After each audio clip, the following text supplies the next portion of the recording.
Greetings, everybody, and welcome to Armor of Truth Live, number 337. The revolutionary secret society that's been polarizing America for 200 years. Who was it that actually inspired Marx? Karl Marx, that is. Before we get into that, let's go ahead and I want to show you a tweet. By the way, today we're streaming live on YouTube, and right now we're also streaming live on Twitter. Summer, welcome to the show. Great to be here, guys. Thank you for being with us. We're in multiple places today. So welcome to the viewers on YouTube. Welcome to the viewers on Twitter. Let's look at this tweet, this thread anyway, between She Van Fleet. Who is She Van Fleet? Summer, do you remember who she is? Well, she's a definite prominent voice that's going to be dropping. We have pre-ordered her book. It's about Mao's America, and she's somebody that survived the Mao's Cultural Revolution, and she's living in America. She's a patriot, and she's doing a lot to make people aware of all of the tactics and strategies that are being hoisted upon the American people. And to bring a real voice to the fact that it's communistic tactics that are happening. So, God bless her. Absolutely, she is an American patriot.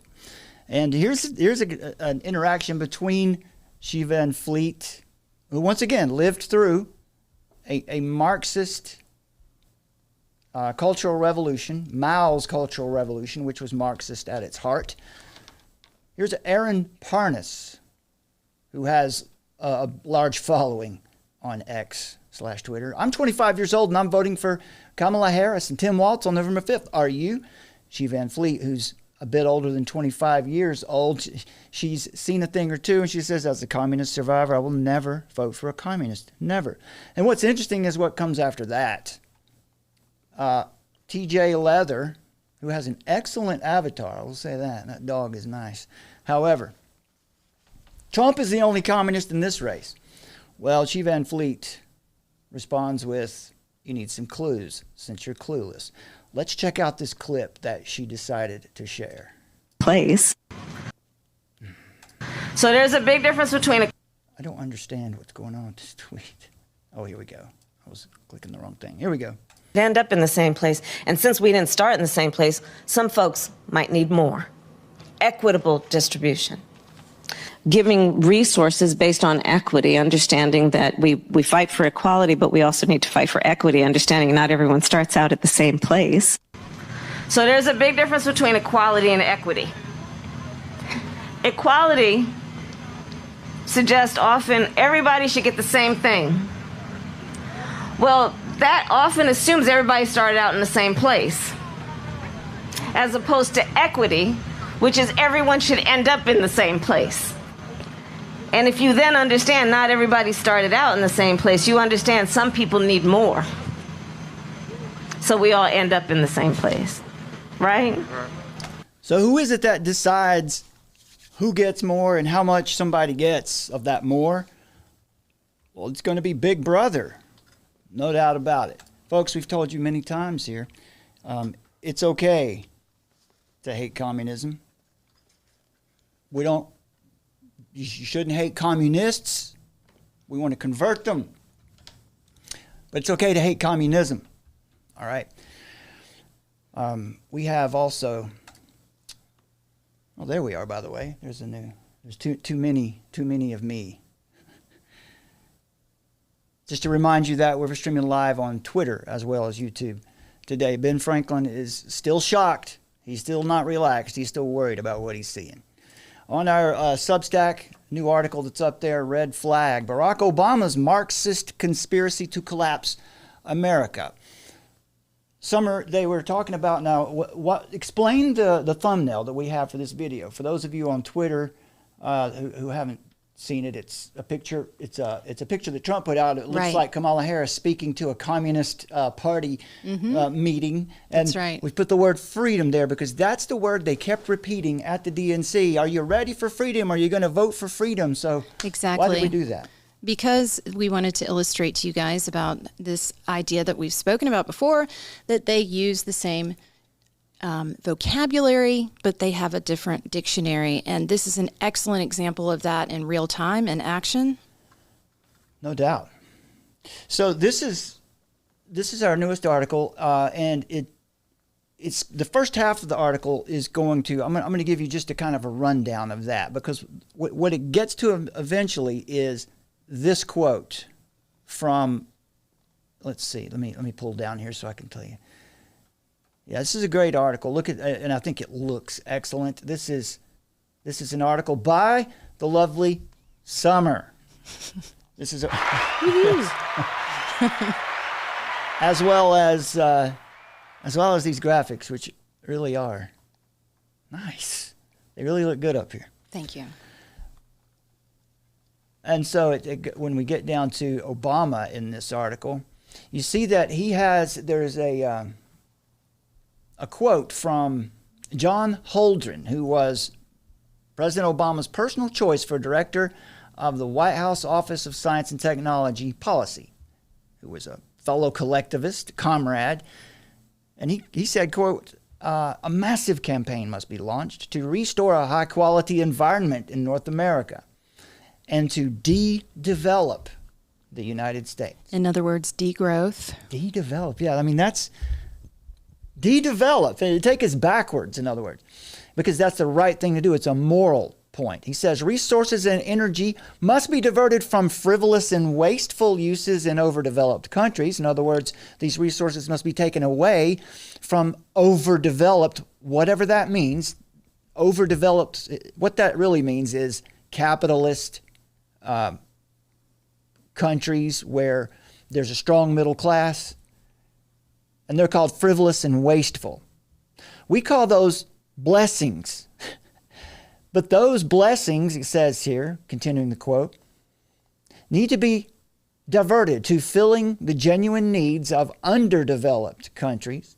This effort must be largely political. I think I'm going to jump ahead right here to show this clip that I found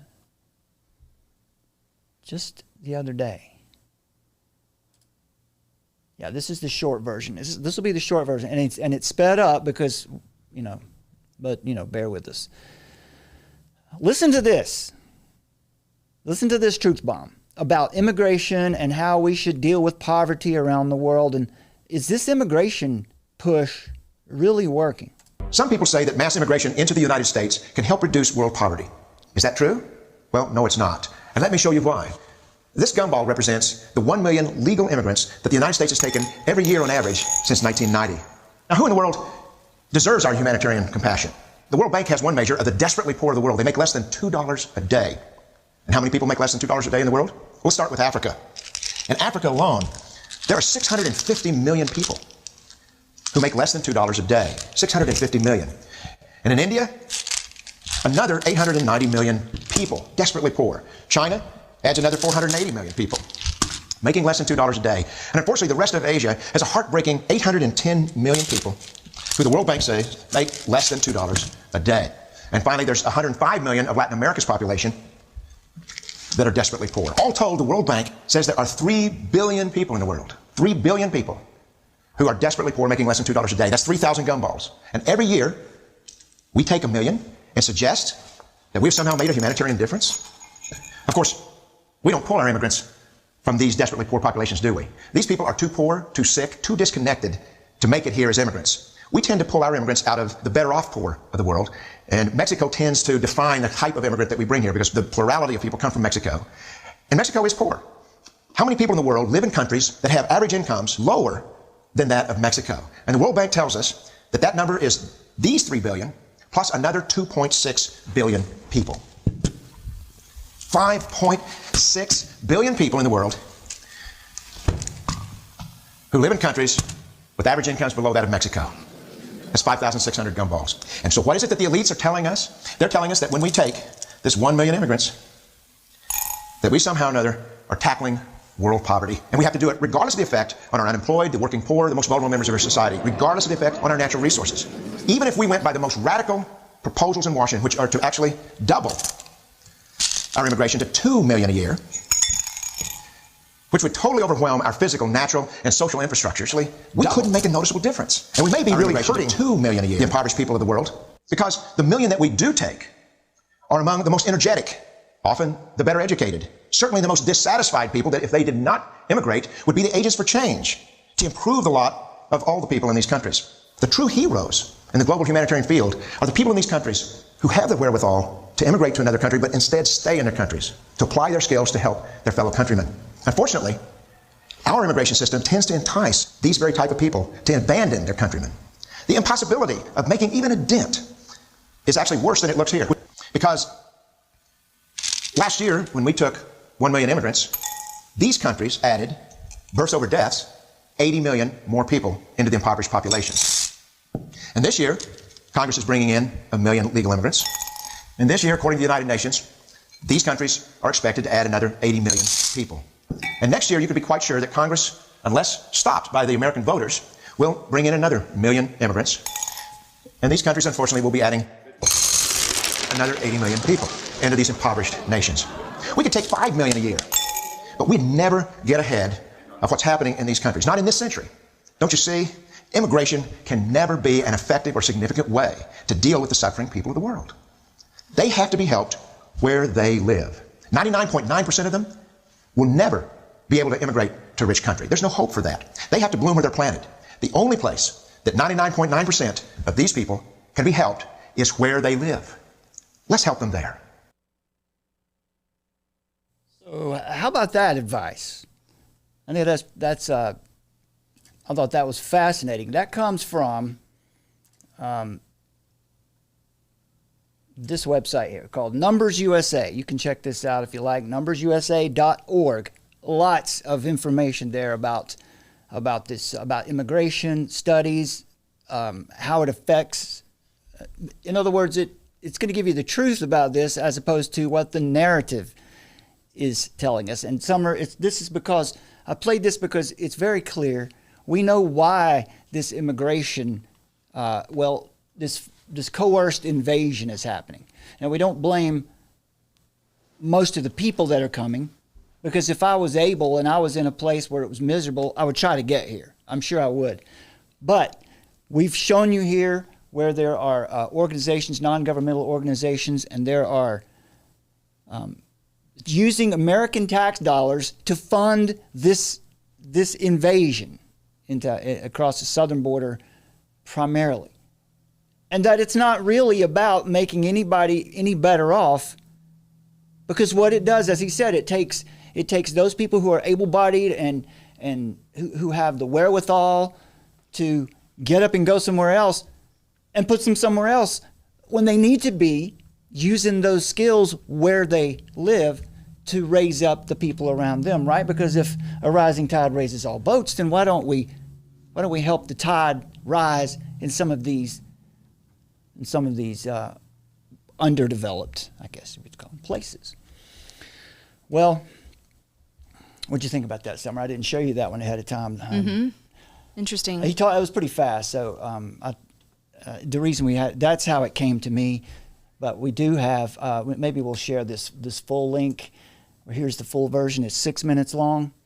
And I'll just drop that in the live chat. No, I can't drop that in the live chat because that's a video. We'll put that in the description. Well, and of course we're going to leave out the fact of all the greedy people that set the price of gold to keep those countries impoverished, and the World Bank That's and a all good of point. that, the IMF, so it's like, once again, it's this big campaign to convince the average person that they're the ones that have to pay for it, and they're the ones that have to feel responsible for it. You'll own nothing and be hated. That's right. You'll own nothing and you'll be hated.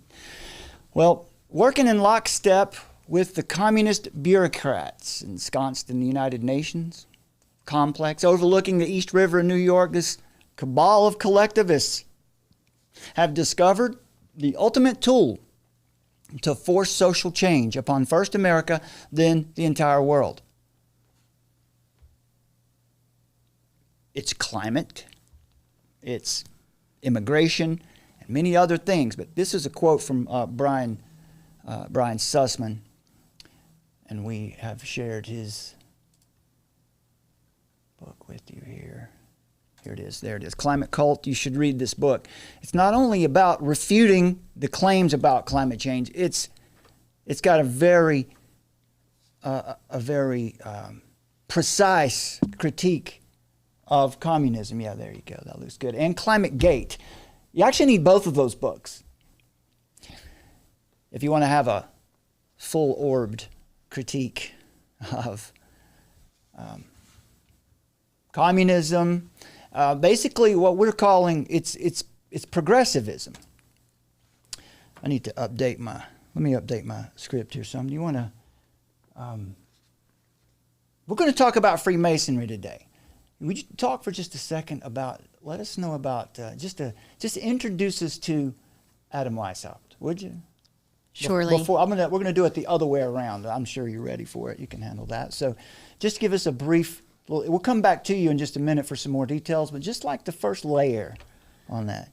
All right. Well, first of all, just sort of setting the stage here. This is a slide of Adam Smith. So he's known to be the father of capitalism. So he wrote this book called The Inquiry into the Nature of Causes of the Wealth of Nations in 1776.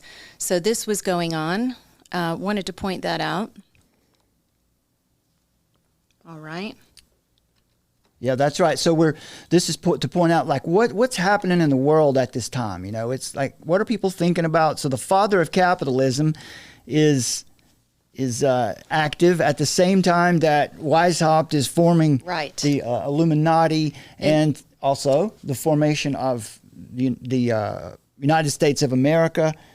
So it's all happening at once. We just wanted to point that out. It's all happening. Remember, did anybody watch the movie Almost Famous? It's all happening. Totes.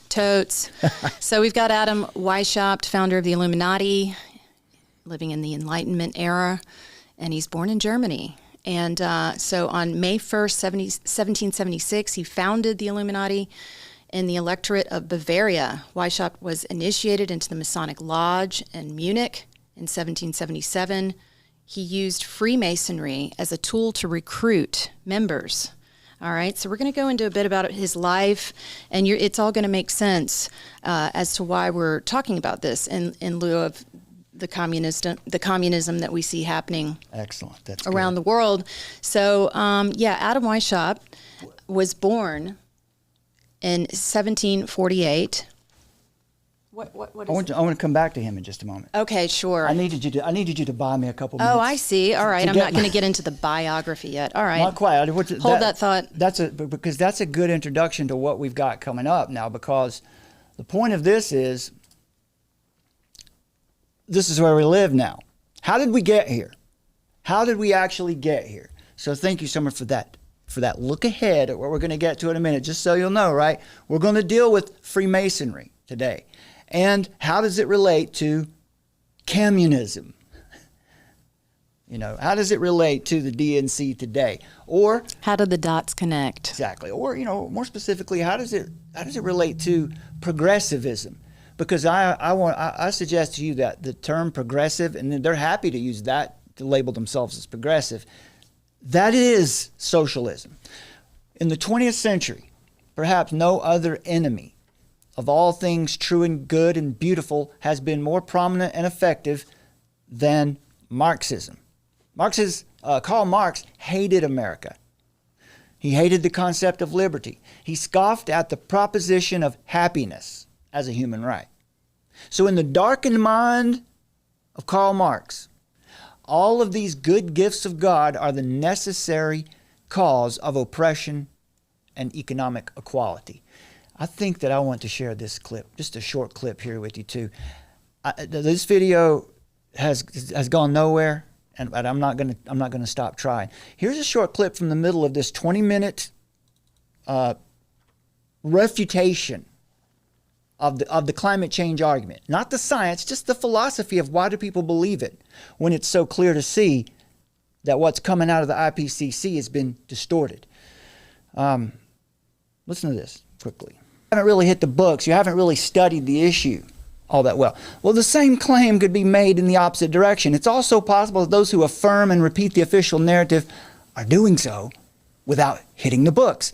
If our duty is to be discerning and reasonable, to seek justice and to speak the truth in love on these issues, shouldn't we be willing to consider that it's possible, given the institutional prestige and power behind it, and perhaps that it's even more common, given the political polarization, that many of those who proselytize the science do so without ever really investigating the claims too deeply. Of climate change is not only extremely well supported in the scientific community, it's also very intuitive and commonsensical and basic. My skepticism as an outsider, someone who's not an expert in climate science anyway, is not based on the belief that the experts who have been researching in their fields of study for decades are making mistakes in their research.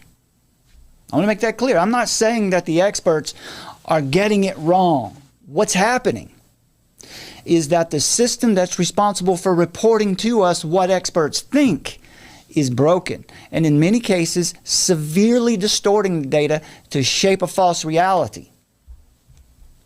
One that serves special interest groups, lobbies, corporate cronies, and the kind of people who will do almost anything to maintain their position of power. From 2007 on, every other scientific body of national or international standing agrees that human-caused global warming is a serious problem. So the level of conspiracy and hoax it would be if somehow all of these different people think that scientists are all together. People have this distrust of science. Science is an inherently conservative process, and these people are not all in cahoots with each other, you know. If somebody could disprove this, there'd be much incentive to do that. And yet you have so much agreement in the scientific community. What can we say about consensus? Some of the worst ideas in history, like slavery, racism, eugenics, all successfully spread because they were expert consensus. Experts should be advisors. Experts should not be authorities. Whenever experts become the authorities, you're living in a technocracy. That's a scientific dictatorship. That is the essence of a communist regime. Okay. Well, there it is again, folks. And Summer, remind us, you know, in marketing and sales, how do you get a point across to someone? How do you get it? You know, you tell them. You tell them what you told them. Tell them again, and tell them what you told them. All right, tell them, and tell them. Tell them what you told them. Do it again. Repetition over time.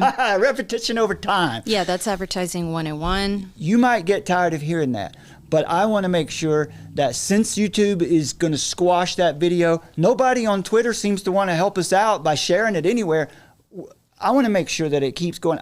Just for those of you who watch us and care about this message, over time, it'll become a part of your own rhetoric. And it's something that needs to be shown, because when we start depending on experts and we depend on people who stand at podiums to tell us what is reality, we're in big trouble.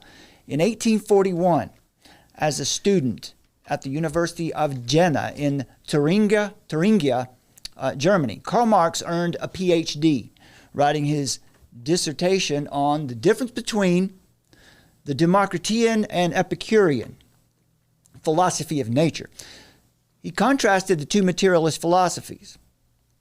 And this was one of his early works that foreshadowed his theory of historical materialism, later on be dialectical materialism, that would become the heart of communism. Marx advocated for a classless society where the individual would own nothing. The fruits of his labor were not his, and the well-being of the community as a whole took precedence over individual desires, over individual needs. And that's why there's so many deaths. In other words, to think about what Marx and what communism really is at its core, it's definitely a religion. There's a theology there, because, you know, the ultimate God is the state. And they're trying to bring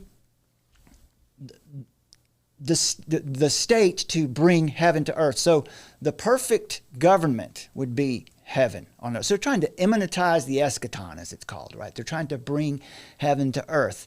And they believe that if they can get all of their rhetoric perfected, then the state can perfect society. And that will be heaven on earth.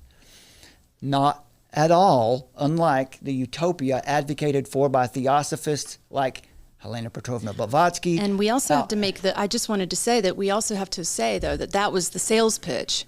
But what he really held in his heart is something that we're going to go into, is that he wishes to avenge himself against the one who rules above, and that Marx dreamt about ruining the world created by God. So, and he's got poetry and poems that he wrote that are not widely known, where he expresses this true intention that comes out, this manifesting, this meditation, this initiation into dark arts that he had going on, that a lot of people just simply are not aware of. Yeah, from Marx's perspective also, the American ideals of life, liberty, and the pursuit of happiness were not universal human rights, but they were ideological constructs that prevented the proletariat, or the working class, from realizing their collective power and potential. So according to Marx, the proletariat, a little vocabulary for it, that is the class that is always necessarily exploited by the bourgeoisie or the capitalist society. Those who have property, those who have means, according to Marx. And in our world today, bourgeoisie would be America, of course, right? Because we've been richly blessed. The struggle between these two classes is central to Marx's analysis of class conflict and historical development. Now, the young Hegelians were a group of radical intellectuals in the early 19th century. Again, if you want to check this out in more detail, this comes from our article, Red Flag, Barack Obama's Marxist Conspiracy to Collapse America. These young Hegelians, these radical intellectuals in the early 19th century, influenced by the philosophy of Georg Hegel, sought to critique and ultimately liquidate Christianity. Make no mistake about it. That was the goal. Destroy Christianity. That is the same goal of Freemasonry. But hold that thought. Put a pin in it. And they wanted to liquidate Christianity because they saw it as an outdated, oppressive ideology that hindered human progress and the realization of freedom. Freedom. What do they mean by freedom? Well, when they say freedom, they don't mean what we mean by freedom. We mean freedom from tyranny, right? We mean freedom to freedom, life, liberty, and property, the pursuit of happiness. What they mean when they say freedom, you heard that last week at the Democratic National Convention, they mean freedom. They mean freedom from freedom. They mean freedom from capitalism, freedom from your own directing your own life. From what has been, right? Unburdened by what has been. That's right. It's the idea that once they establish their order, all the bodies that lay in the path, it's just necessary. The ends justify the means. It's very Machiavellian. Their desire, though, to dismantle Christianity is rooted in a couple key philosophical and political motivations. The young Hegelians believed that Christianity, particularly in the institutionalized form, was a tool of social and political control. That divine authority and otherworldly salvation is oppressive. It perpetuates these power structures. Right? That's the patriarchy. One of those young Hegelians was Ludwig Feuerbach, who's going to be known as a philosopher. He argued that God was a projection of human qualities, that religion alienated people from their true nature. So by liquidating Christianity, they wanted to free the people from religious alienation, free the people, to empower them to shape their own destinies.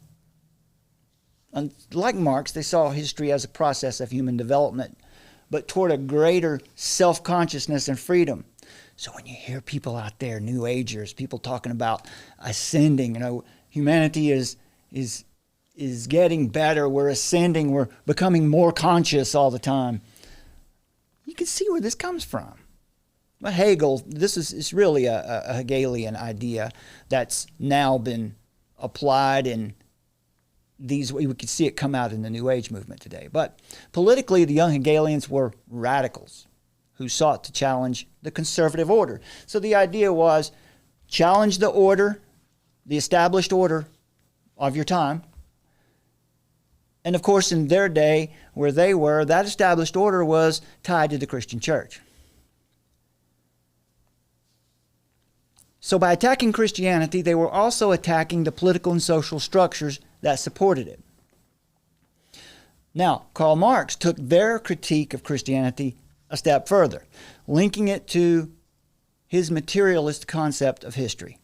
So in Marx's famous dictum, religion is the opium of the masses, Marx argued that it was religion that gave this illusory comfort to the oppressed, but it distracted them from their real material conditions. It distracted them from their need for a revolution, for revolutionary change. Now, for Marx, the liquidation of Christianity was part of a broader task of overcoming all forms of ideology. Anything that justified and perpetuated class exploitation. Now again, what he calls exploitation, they have a different dictionary, as Summer has pointed out. But here's the point we want to make for you today, getting into the meat of what we have for you today. Marxism would not have spread except for the fact that secret societies used Marxist-style dialectical theories and tactics of revolution, in some cases as a tool, in other cases as a weapon, but in all cases as the antithesis to the present established order, to sow divisions, to create conflict, to create chaos, because the purpose of creating chaos is the order that you have in mind after it, order out of chaos. And that brings us now to Adam Weishaupt. Let's get back into that. So we're going to delve into Freemasonry a little bit here with you, and not the origins of Freemasonry necessarily, but right before the French Revolution with Adam Weishaupt and his Order of the Illuminati. Take it. All right. Thank you, Brad. So you're welcome. Very much. Who was Adam Weishaupt? He was born in 1748. When his father, who was a lawyer, died at a young age, Adam was left to live with his godfather. And he is known to have been a true scholar of the age of the Enlightenment and had an extensive library full of banned and esoteric books. Without a doubt, it is thought that young Adam would have access to these books, of course, and that he must have been heavily influenced by them. Adam entered into the Jesuit-run Ingolstadt University, I'm probably butchering that, at the age of 15. And like his late father, he chose to study law. So here you have a man schooled up in law in Germany. When he was 20, he graduated and became a professor there at the university. While he was at university, he was taught the notion of casuistry. So casuistry is it was rigorously taught at this university. In fact, it was very famous for this. And what it essentially means is the art of propaganda. Right. I want to jump in there because we're going to, another point there with casuistry is if we go back to Greek philosophers and the sophists. Yes. And how that connects to postmodernism today. Sophistry and postmodernism. Let's get these terms. Sophistry and postmodernism both challenge the concept of objective truth, just like casuistry that Summer was just mentioned here, that Weishaupt was trained in. But they do so in different ways and for different purposes. Sophistry is a style of argument that values the power of rhetoric and persuasion above truth. Truth is not the point. Truth is not the point of casuistry. Postmodernism is really more of a critical movement that uses rhetoric, that uses devices like sophistry, casuistry, to deconstruct the foundations of knowledge and truth, to expose the power structures behind them. Both employ relativism, which essentially means that there is no objective truth. There's only subjective experience. And so, all right. Right, that we're all just sort of here to learn. Yeah. You know what I mean? It's like the universe is learning about itself. Everyone's on their own journey, right? That's correct. Kind of so, yeah, casuistry, the rational argument, is used to reach conclusions that are dubious, elusive, or self-serving and are mostly related to moral issues. Does all this sound familiar? In other words, he learned the art of propaganda. One critical lesson that he learned was that reason does not tell someone to be merciful. Instead, it tells them to leave no witnesses. And an example of this casuistry, for instance, is that the casuist might conclude that a person is wrong to lie in legal testimony under oath, but might argue that lying actually is the best moral choice if it will save just one life. All right, so you can see this worldview. Now, moving on. Sorry? You want me to go to number 2? On your Surely. There you go. Yes. All right, so because Adam believed in using propaganda and the power of secrecy in leadership, he believed that the most effective means of leadership was through secrecy.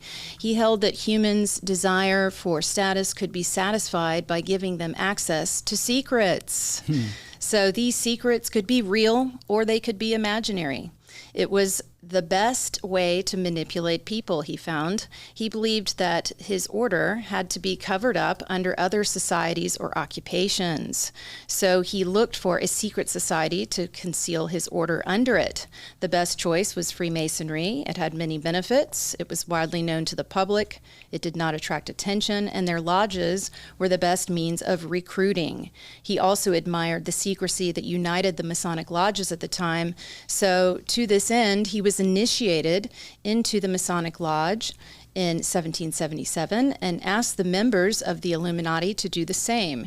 He told them to move up to the leadership positions so that they could indeed spread this propaganda. So we see this in Maoist communist China, where they would install these what were called cadres, where they would, come into different, communal groups, places where people were living, and they would try to collect information and then seed bitterness, like speaking bitterness campaigns, and collect this information and then and use that to then propagandize within the group to then eventually control it. So again, this idea of that's the idea of once again of deconstructing the language to try to not just try to expose the power structures behind it, but just to confuse everyone. To set up, to create the chaos. Right. So, and also he paid particular attention to the libraries and the literary circles, which were like the internet of those days. The Illuminati members were supposed to penetrate these societies and keep a close eye on everything that was printed. If something was published or attracted attention, they would try to recruit the writer, so bring him on board, right? If he did not accept, they would then denounce him. Although he denied all religions, he was aware of the power of the clergy.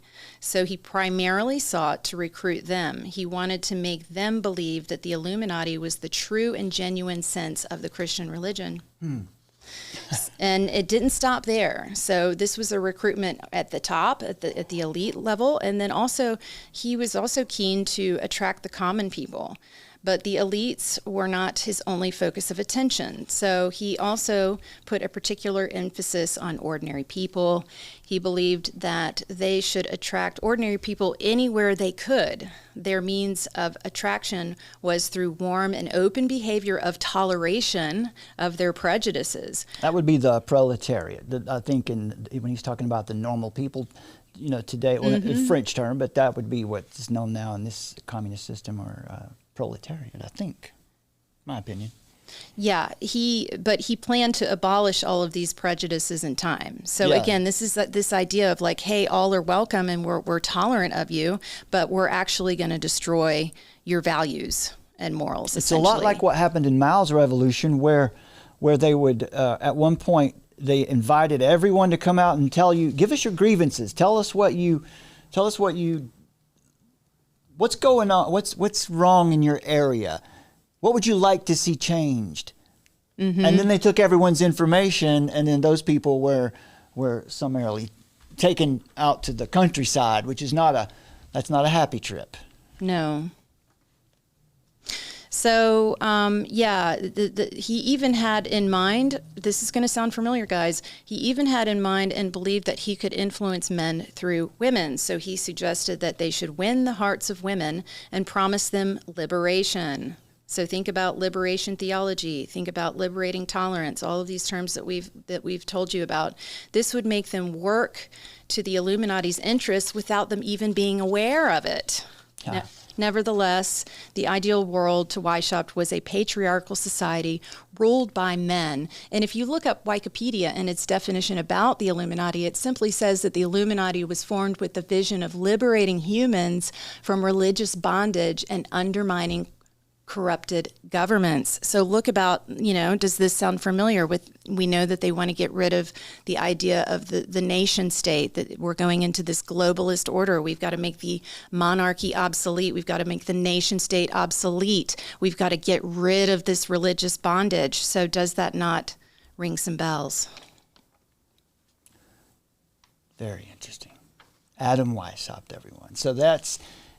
So we've got Weishaupt, and he takes his group, and they infiltrate Freemasonry in the region, specifically in France. So this cadre of so-called Illuminists infiltrated Freemasonry with a new and specific doctrine of organized infiltration and subversion of society. So on one hand, many things about Freemasonry are esoteric or hidden and unknown. We're not all interested with those things. We don't need to. As Christians, we already know there are only two religions. Those who there's divine accomplishment and divine accomplishment and human achievement. And that's what the French Revolution or Enlightenment was all about, human achievement. But Freemasonry there are esoteric elements about it that are not really important. What we can know is enough. A lot of what's esoteric to Freemasonry is not even known by its own fraternity. But on the other hand, the purpose of Freemasonry is well known. While its tacticians might operate undercover among the masses, its tactics have been revealed, and they're very clearly seen since the French Revolution. So the aim of Freemasonry during the French Revolution and to this day is and has been revolution. Many revolutions in many countries under many circumstances, yet all for one singular purpose. That is the destruction of the Christian religion. There are really two purposes. It's to end the monarchy and to end religion. But it's that Christianity that was really in the crosshair. So we see the connection so far. Marx, young Hegelians. With the tactics of the relativism. Exactly. And the tactics of casuistry, which is the old form of propaganda that they were highly specialized in. Plus, you put in the element of law, these people being involved in law, with what we've seen with lawfare. It's the attack on knowledge. Attack on knowledge, the attack on truth. Lawfare is attack on words. Lawfare is the attack on life, liberty, and property. That's the attack on your freedom. Lawfare.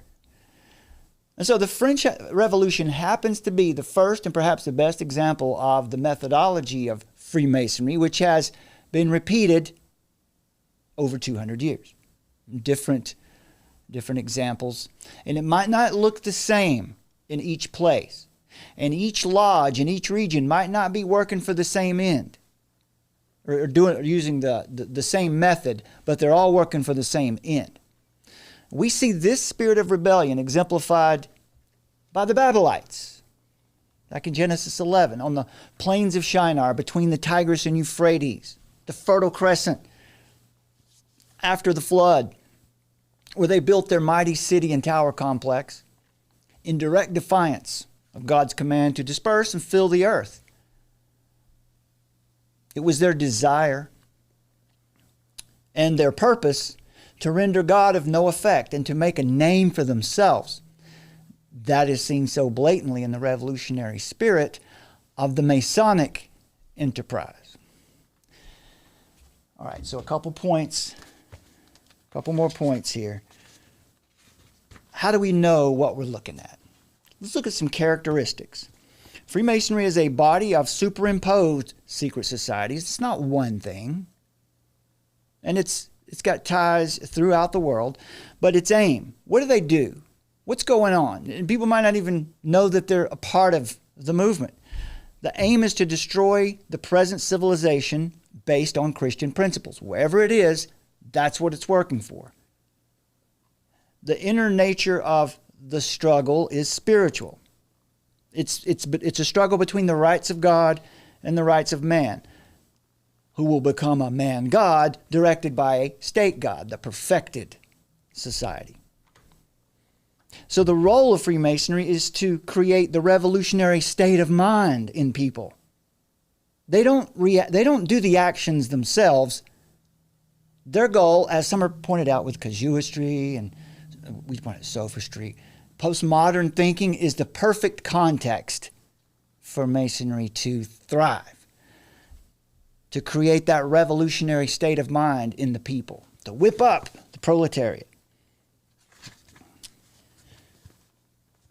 It might vary in appearance wherever it happens to be in the world. You might have heard that particular lodges may have a Bible, they may have a Quran, whatever is the dominant religion in the area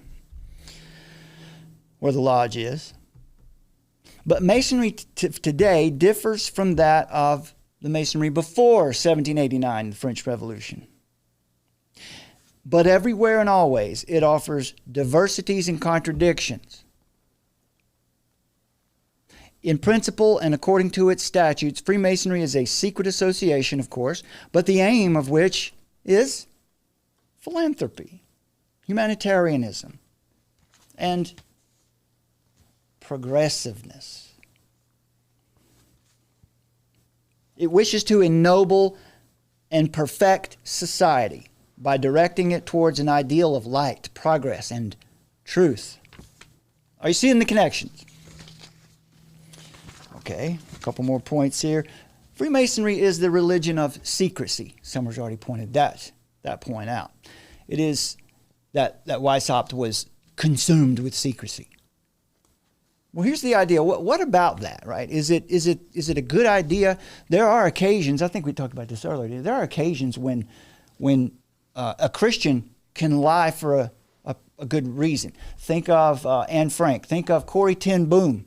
When the Nazis show up because they want to kill some Jews you're hiding in your home, that's a time to lie. But here's the question. What about all the secrecy?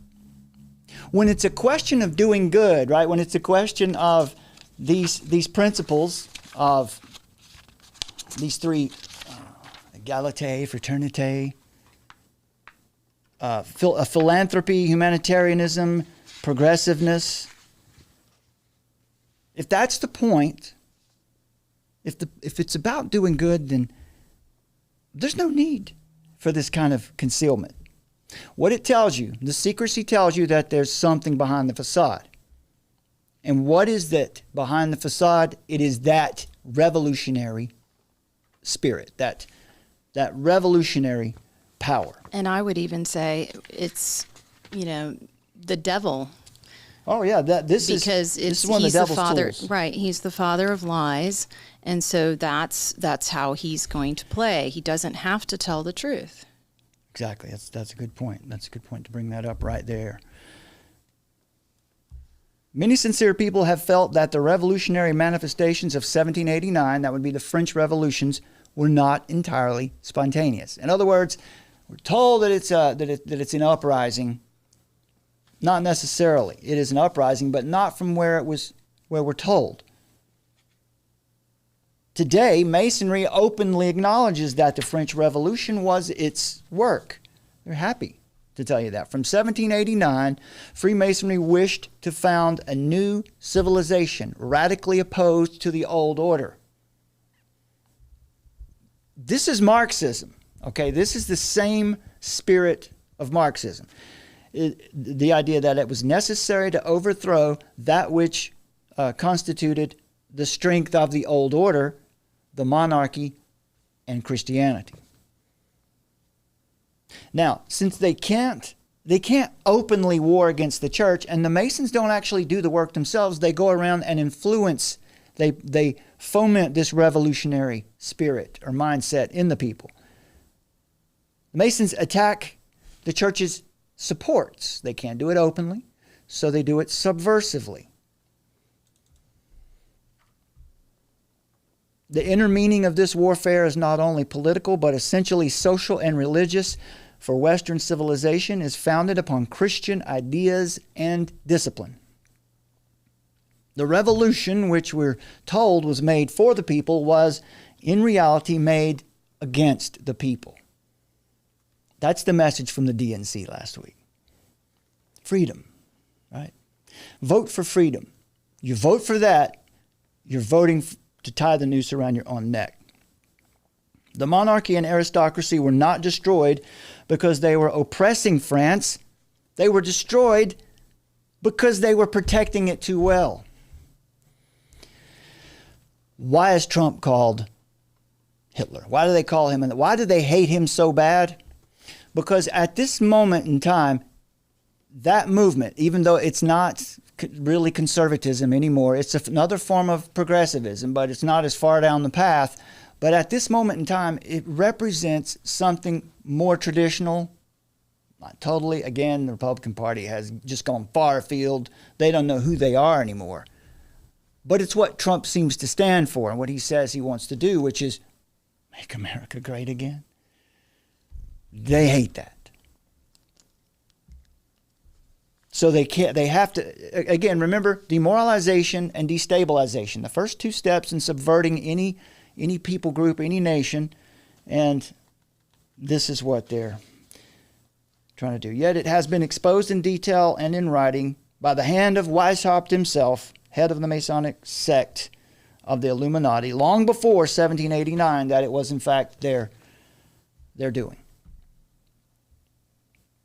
So the extraordinary skillfulness of the hidden Masonic power consisted in making France work for its own destruction.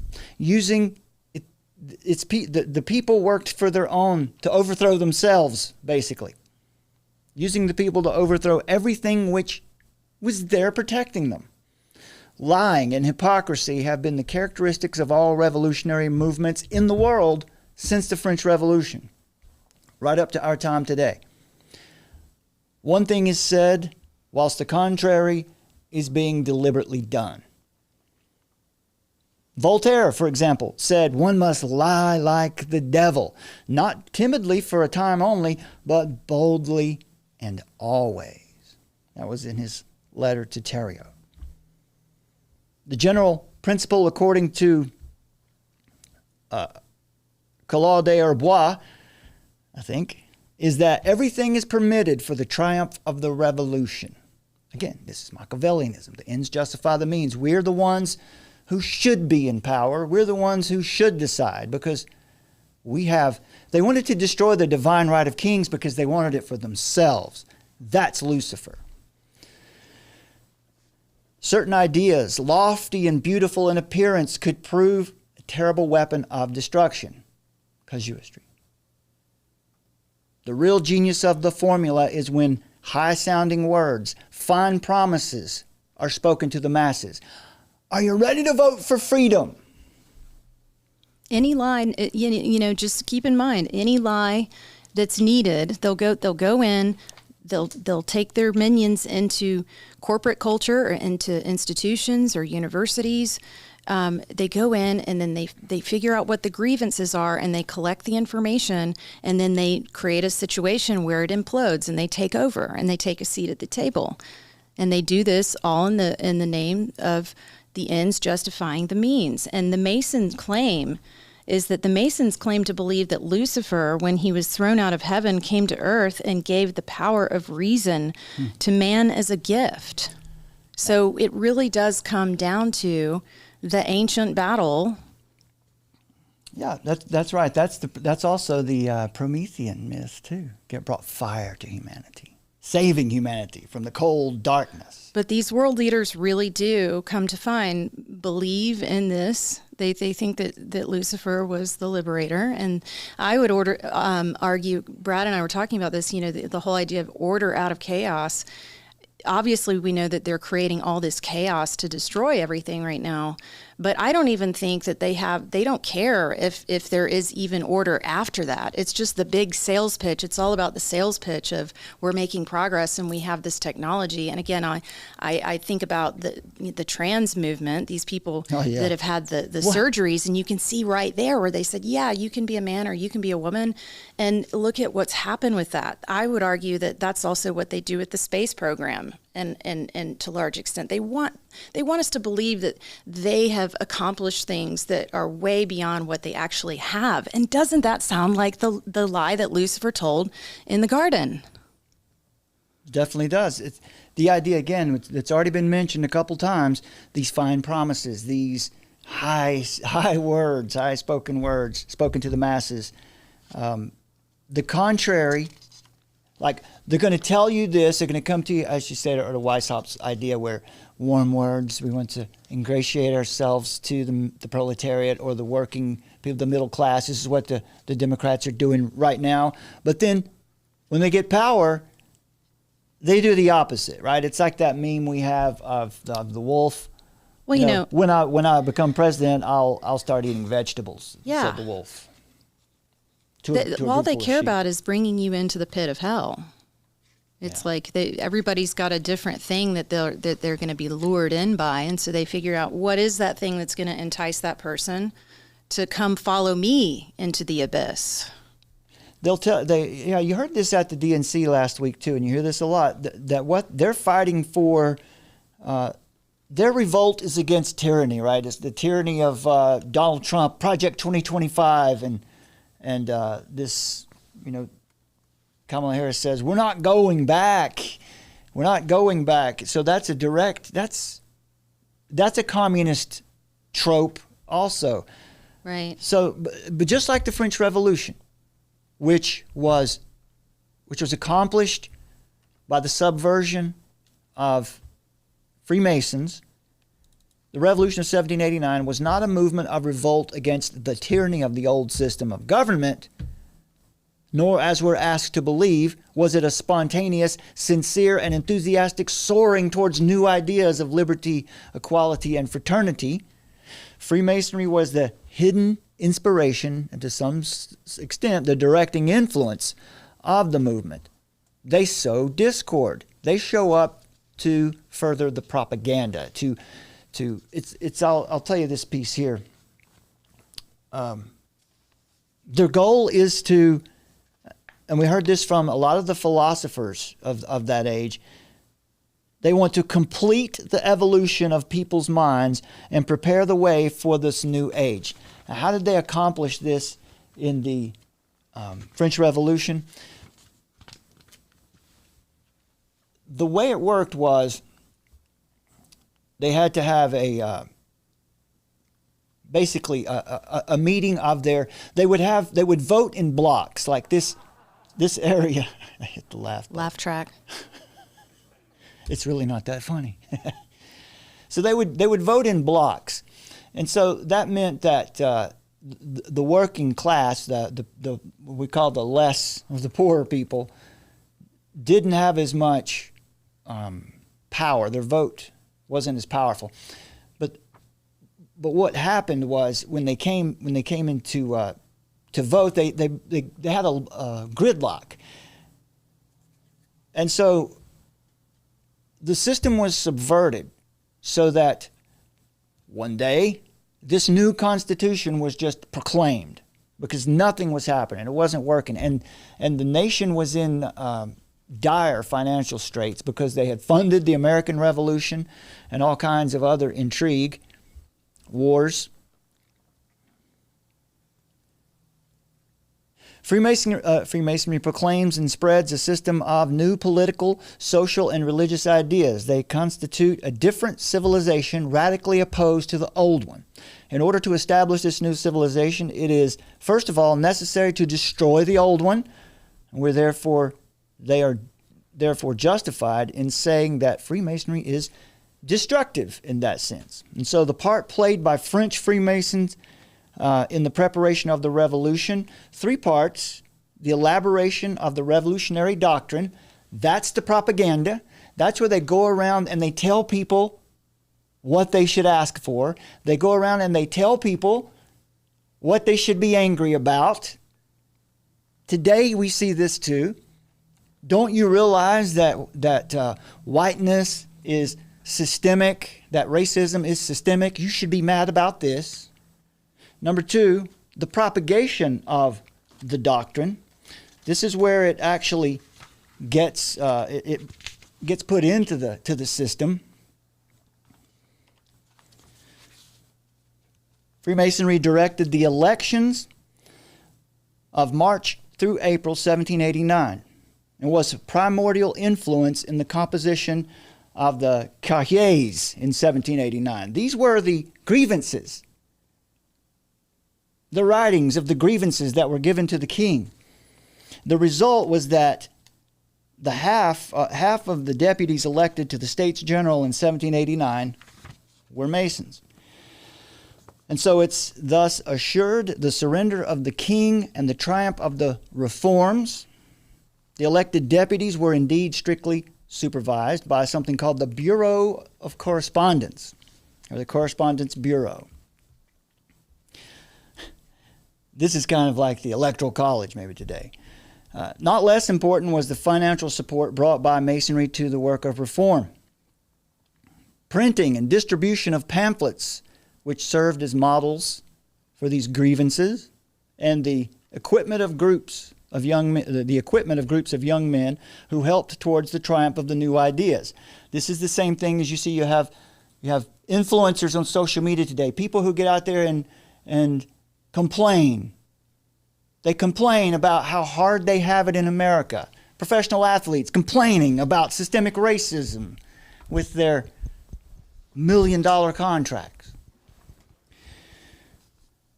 Therefore, by subsidizing newspapers and composing public notices, by financing the opposition, both sides of conflicts, that led to the convocation of the States General. And then the third step was the active revolutionary part of Freemasonry. That was where they actually changed it, that's the revolution itself. They often cleverly allowed their audience to believe that the initiatives that had been decided in government had come from the people themselves. They directed but didn't force the opinion. Today we know this as the Delphi technique, where you're allowed to go down to your city hall and say your piece about this new green smart growth facility or building or whatever that's being built in your town. Well, it doesn't matter. It's already been decided what's going to happen. So you can come down and you can complain, but it doesn't matter. They're going to take your complaint and throw it in the garbage once the meeting's over. Freemasonry organized the proletariat, the working class. They invaded the royal government, and then they penetrated into the army.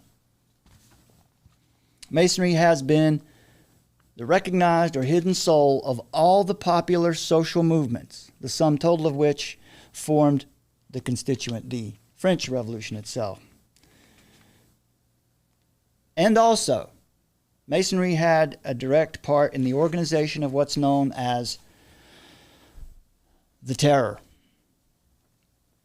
This is where thousands of people ended up killed. They rolled the guillotines out. Here's some of the Masonic rhetoric. Some of the things that they would say to propagandize the people. This comes from the Mason Marmontel. He says, "Have we got to fear the opposition of the greater part of the nation? Does the nation really know what it wants?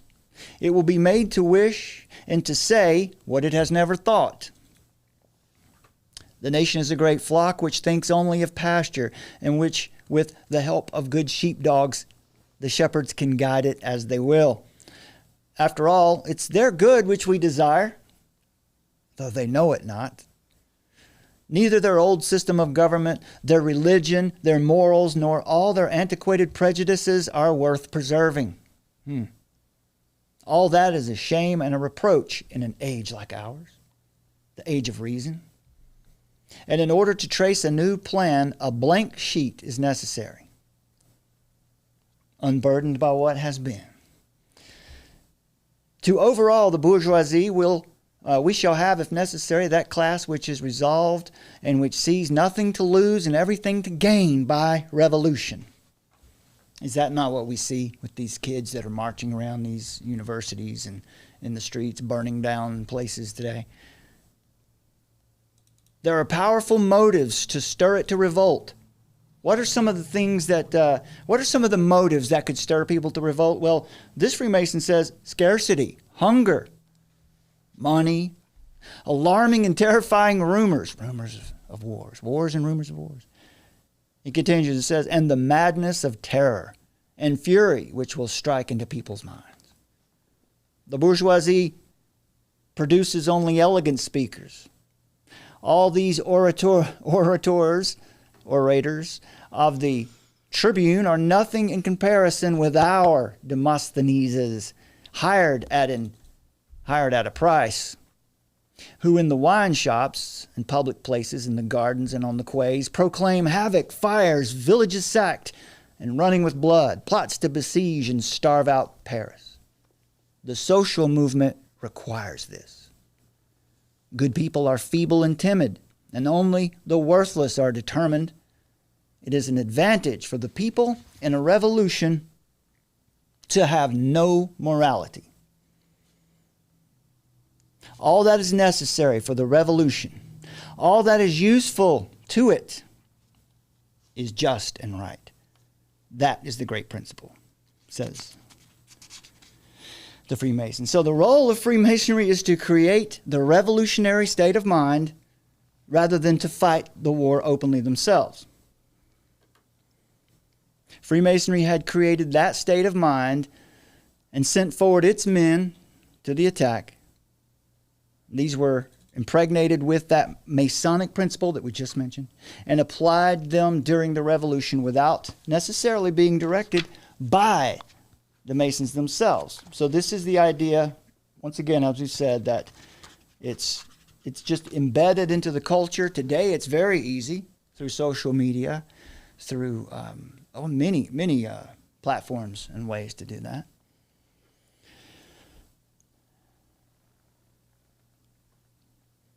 There are three ways in which Satan tempted Jesus.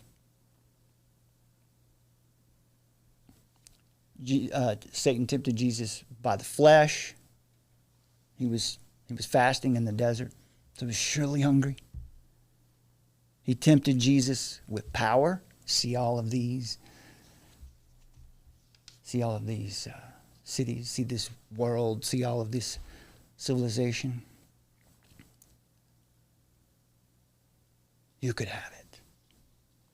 And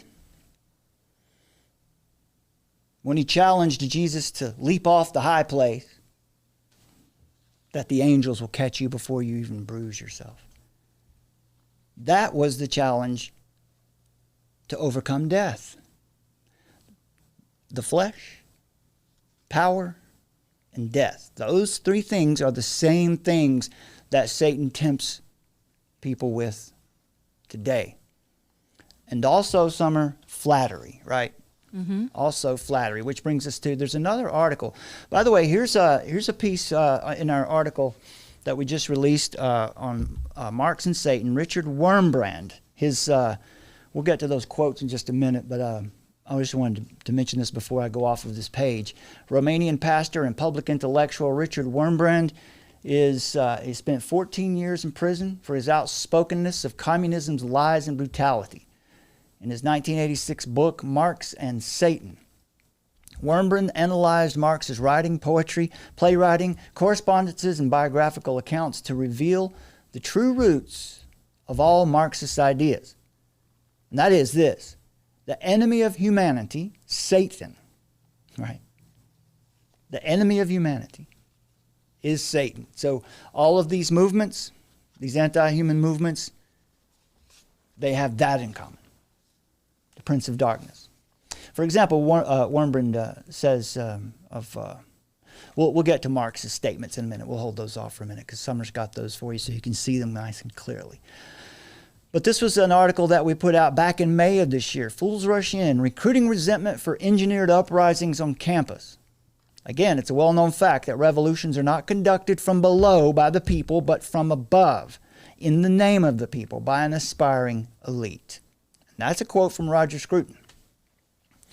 Roger Scruton also has some interesting things, very, very fascinating things to say about the totalitarian ideology and this idea of flattery. This was the DNC. It was just a big exercise in flattery. Don't you think so, Summer? We watched some. We couldn't watch a lot of it because it's really revolting. I mean, it's hard to watch. I'm not saying that the Republican convention was easy, but there's a big difference there. Flattery. A lot of flattery in both of them. But Roger Scruton is a renowned conservative thinker. Maybe he's the most influential philosopher in the last 100 years. I don't know. I think we'd throw Stephen Hicks up there. Yeah, we've discovered him recently. He's great at explaining postmodernism. Just search Stephen Hicks, Stephen with a PH, on YouTube and listen. Especially his explanation. It's called Explanation of Postmodernism. That's going to help you a lot. And there's a couple videos out there where Stephen Hicks is with James Lindsay and Michael O'Fallon.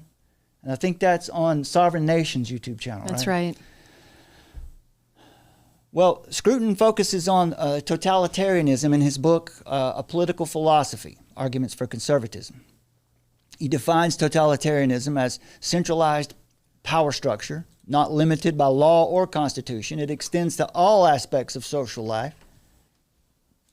And it justifies itself with ideologies that claim to be solving social problems as the final solution, much like the Nazis. Well, Marxism also empowers intellectuals, not by truth, but by sophistry, by casuistry, by all of these not by truth, but by the power. Marxism empowers intellectuals by offering them power. Specifically, it offers them the power to control the world. Scruton argues that totalitarian ideologies are power-directed, not truth-directed. So I got to bring this up. The paper that you wrote in high school on the New World Order. Yeah. So just the piece about the circle with the dot in the middle. Do you have that available? Yes. Let me grab it. And the reason I bring that up is because Marxism is about. It's not about really the nation, about controlling nations. That's how it's described. But you see, it's really about, it's an eschatology. It's about the whole world. It's about globalism. That's why we see it so prominent right now, because it is the globalism. Why don't you share it? You can show them that it's an actual. Oh yeah, I've kept it with me since high school. Isn't that a trip? Yeah, there you go. It's got some Interesting. The resources too. Yeah, the resource page is awesome. I researched it at Emory University.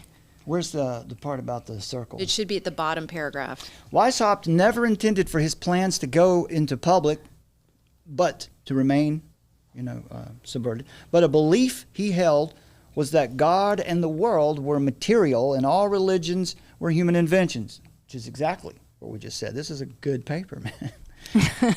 He says, Summer writes that all state authority must be abolished. He used hieroglyphics, for example, to pass on information in conjunction with the ancient sacred mysteries. The words world order were not actually written, but indicated by a circle with a dot in its center. So that's, you see that in astrology, that's usually the symbol for the sun, but in Masonry, this would be the idea for world order. You would communicate that this way. So, all modern totalitarian ideologies, for example, Marxism, French revolutionary ideology, Nazi ideology. Again, what do we call fascism? Yes, fascism is just the right hand of the left. Yeah, they're all. What the Nazis believed they were doing was that they were perfecting socialism. They're going to do it better than their arch enemies, the communists. But all of them, including the Democratic Party, the Democratic National Convention, they are power-seeking rather than truth-seeking. And what this causes, when you're power-seeking rather than truth-seeking, it causes resentment. It causes resentment to boil up, and envy. These are the central motivations of what we see in most of our politics today. Totalitarian ideologies rationalize and unite people around resentment. Resentment for what we don't have. Resentment for what those people over there do have. Resentment for the fact that in the United States, there's more blessing, it would seem, to these people. And it's true, we have been richly blessed by the Lord. But resentful groups want to destroy institutions like law and property and religion. All of these things which they blame for inequality. Well, again, just think about what we know about Marx and about the Masons and how they believe that Lucifer is the liberator and they believe God is the enemy. So they want to destroy everything that God has created. They want to try to kill God. Yeah, exactly. They want to kill what's good. These institutions normally channel and diffuse resentment, but once the institutions are destroyed, resentment becomes the ruling principle. It's all that's left. So in totalitarian systems, authority and legitimate power are rejected. And all that leaves is the pure power relations. So it's brute force. That's what communism ultimately is. It's brute force. Target groups are singled out and they're punished based on collective guilt, systemic racism, ideas like this. Ideas driven by envy and resentment. Things for what we don't have. This is what anti-racism is. It's not that they're against racism. It's that in order to set things right, we need to discriminate against, well, in the case of anti-racism right now here in America, that would be, we must discriminate against those people of privilege. Whiteness is what must be discriminated against. And they'll tell you that only until things have become equal, but who decides? Totalitarian ideologies recruit and legitimize the resentments of intellectual elites. Specifically, the totalitarian ideology is aimed at intellectuals. Masonry, the propaganda, the twisting, the lies,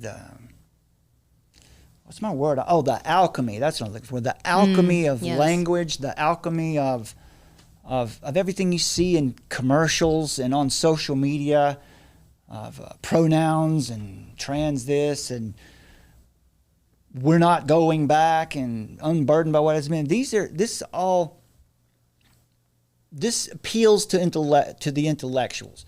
And you can hear, we're not going back. There's resentment. When you listen to Kamala Harris speak, you hear resentment. And that song by Madonna that says, not everybody's coming to the future. Exactly. It's a good point. Let's listen to it a little bit. See if you can hear the resentment right here. We are proud of the fact that equity is one of our guiding principles. Proud of the fact that we understand. We are proud of the fact. That's resentment. You hear that, right? That's what resentment sounds like. We don't have anything to apologize for. Equality is important, but not everybody starts out on the same base. We see that people in our country are having an experience that is not equal. That's resentment. So when we talk about the work we are doing here together, it is recognizing that. Now, Kamala Harris represents one of those, we'll call her an intellectual here. She represents one of those that the totalitarian ideology is running hot in. You can hear the resentment. But anyway, the revolutions are often led by elites. They don't come up from the bottom. They don't come up from the people. And they're often or always driven by the elite's resentment of the old order. When you hear Kamala Harris say this, we're not going back, this is what you're hearing. You're hearing resentment. Her resentment has been recruited for this moment. She has been brought right in their own doctrine, in their own scripture. Her resentment has been recruited for such a time as this. The elite claims solidarity with the oppressed, but that's just a justification for seizing power. Just like Summer mentioned, just like with Weishaupt and Marx, we're going to tell you this is what Vladimir Lenin did.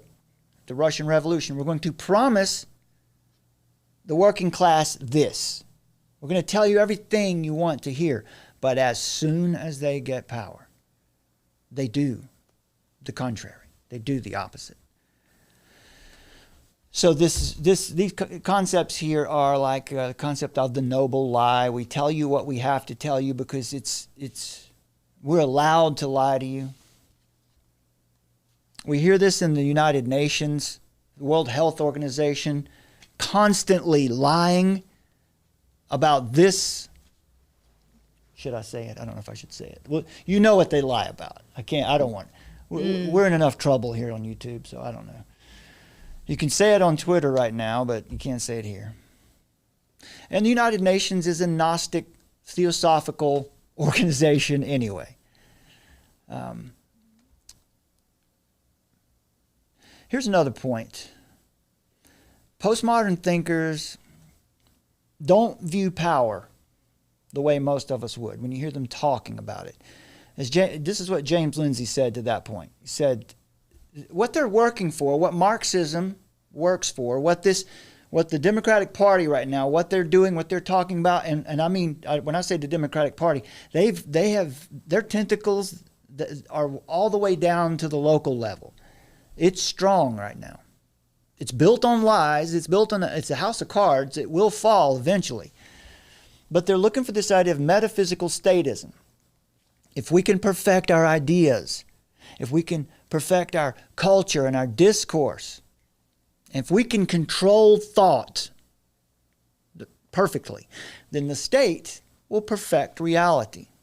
That's metaphysical statism, according to James Lindsay. Okay, now before I get into the kingdom of God versus the Marxist utopia, let's talk a little bit about Richard Wurmbrand. Let's look at some of those quotes because this comes from the book Marx and Satan. I'll pop this one up here too, so we'll have I've got one up. A backup there. All right, let's hear some of these quotes because these are fascinating, folks. This is again Richard Wurmbrand, who was persecuted. He was a Christian. He became a Christian as an adult in Romania, so that would be the Soviet Union. Speaking out against communism, ended up being put in jail for it. He was warned, threatened, and then he went right back to doing it because he knows, he was willing to suffer for Christ. And so in his 1986 book, Marx and Satan, here are some of the some of the examples of Marx's writing, his poetry, his playwriting, his correspondences, and some of his biographical accounts. What do we have? So we've got here on the screen, quote from Marx's poem on Hegel. Words I teach all mixed up into a devilish muddle. Thus anyone may think just what he chooses to think. So think about word salad. Think about how they say a lot of things that sound like it's supposed to be saying something intelligent, but it says nothing at all. It's a tactic.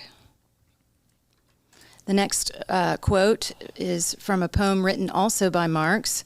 Then I will be able to walk triumphantly like a god through the ruins of their kingdom.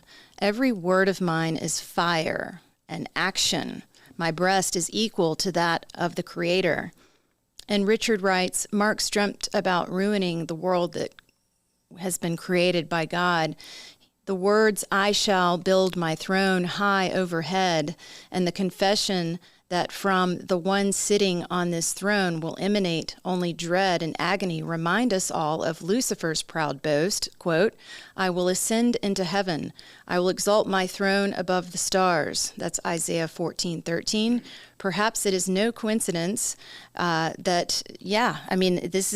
this not have also with these assertions that we hear from these elites, these unelected officials, do they not have this same hoidiness?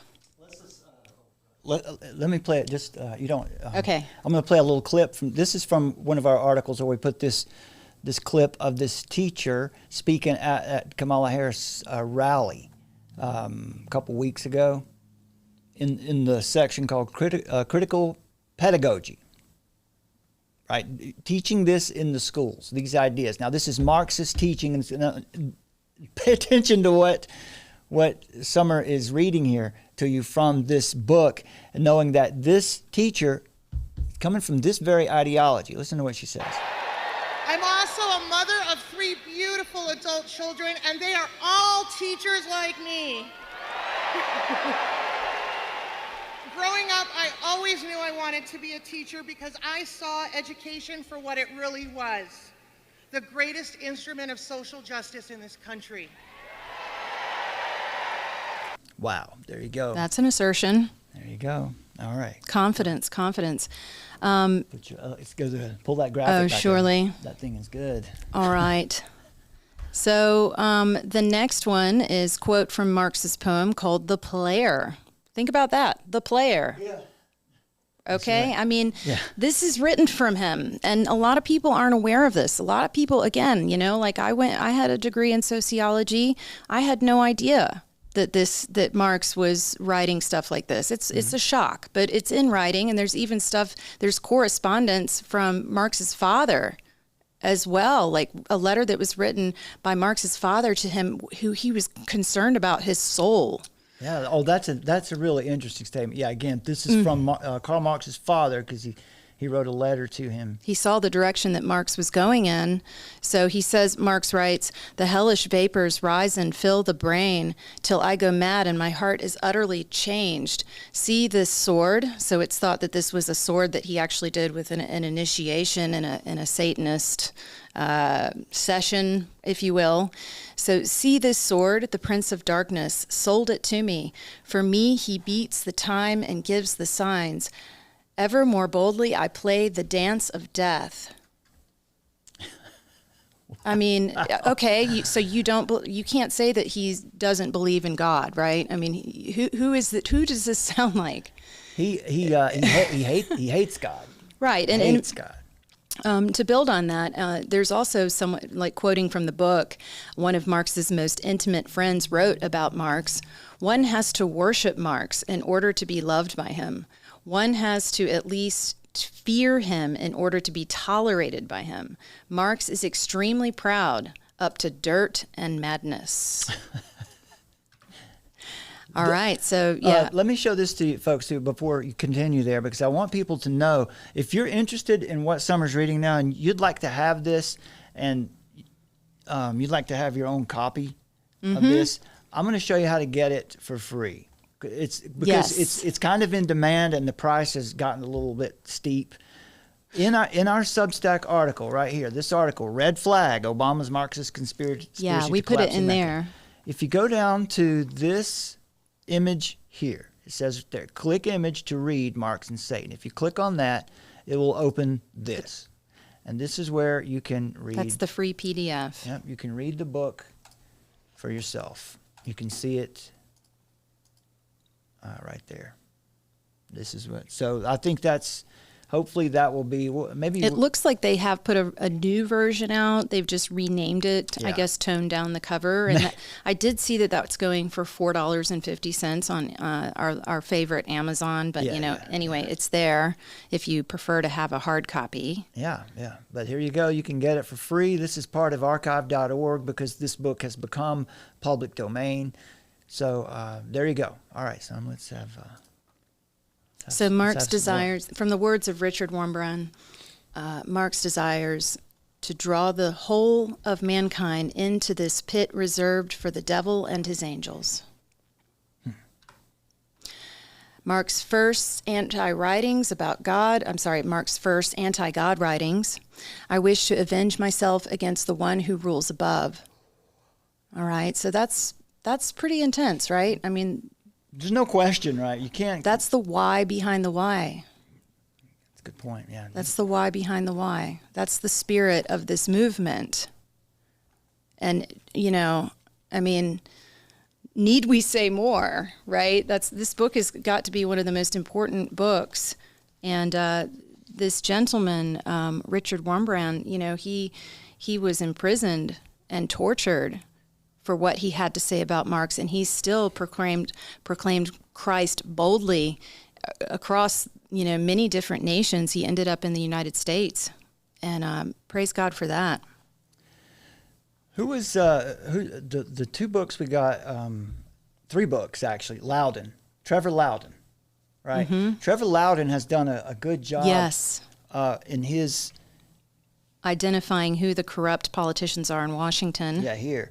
So we'll be bringing some of that to you as well because we just gotten those texts in the past couple weeks. And the communistic politicians, I should clarify. Just so you know, every day, all day is spent reading about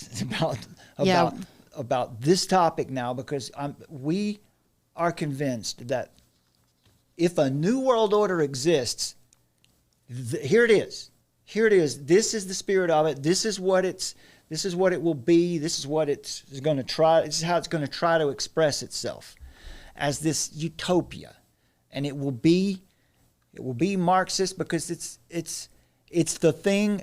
It'll be it'll have these Masonic ideas, the Masonic method of subversively going in and changing everyone's minds, putting out these ideas, grievance, be mad about the fact that white people have stuff that you don't have, or whether these things are true or not.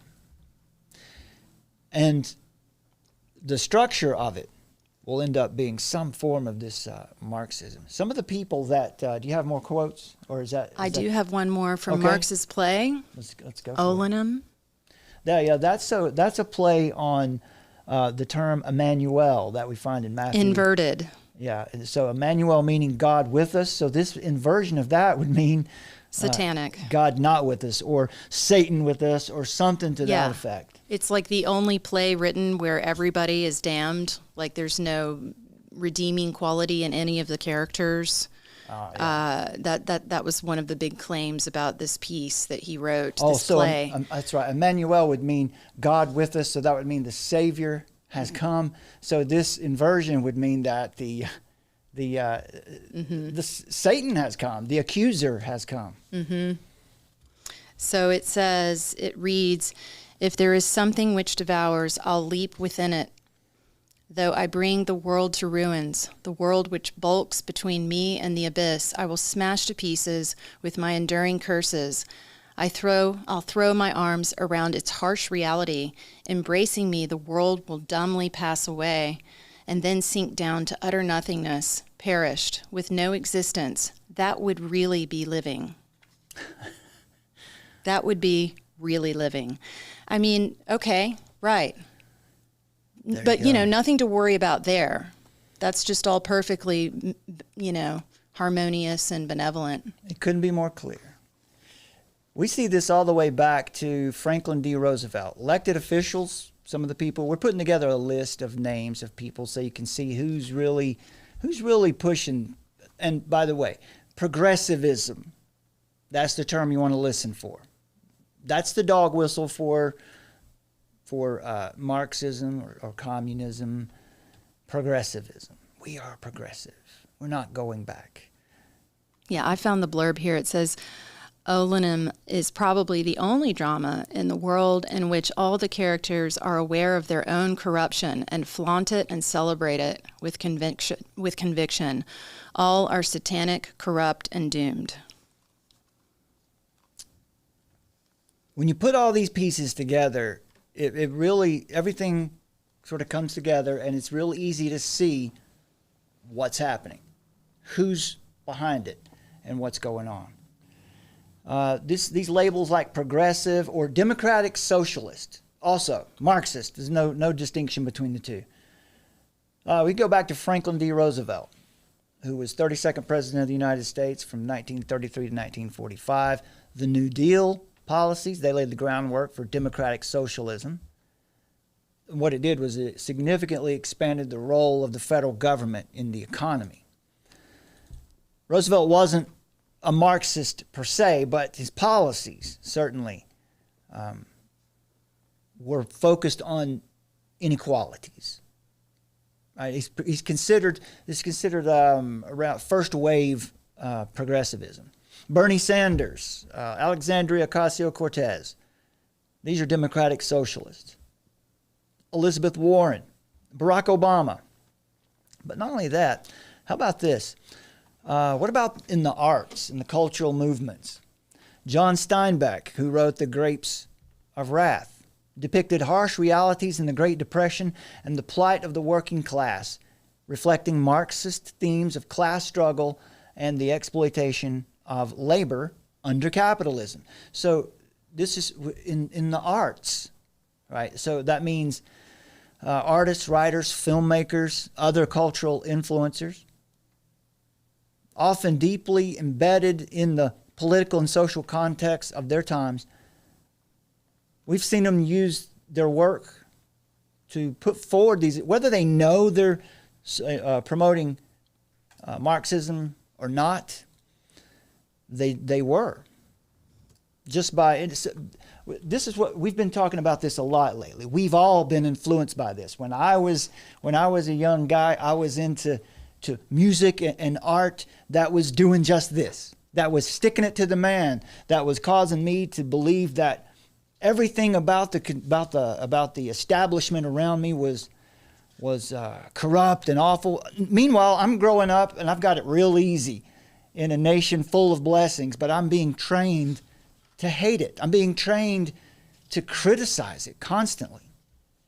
Langston Hughes, Let America Be America Again, and the Weary Blues.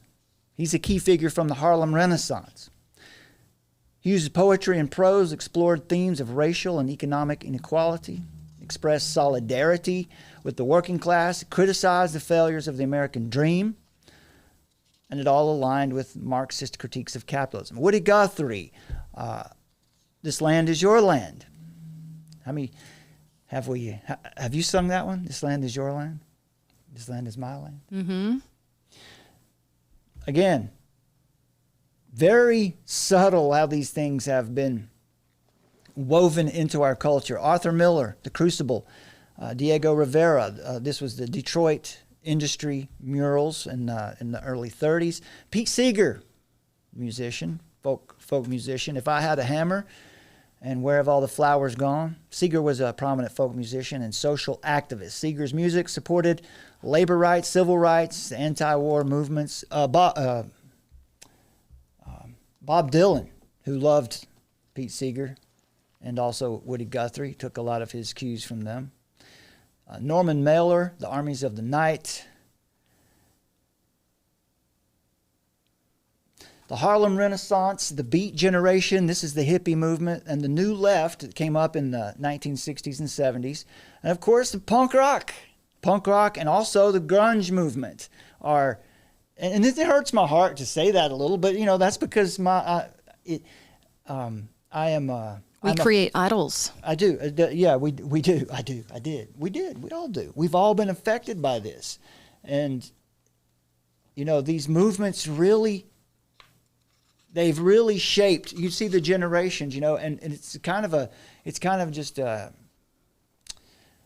just understood now that when, in America, when another generation comes along, they're always criticizing their parents' generation for being dopey and goofy and not, and our music and our art's so much better and so much cooler and so much more meaningful. And well, yeah, listen to this quote from Richard Rambrand's book. It says, "This reminds us of the words of the American revolutionary Jerry Rubin in Do It." Quote, "We've combined youth, music, sex, drugs, and rebellion with treason, and that's a combination hard to beat."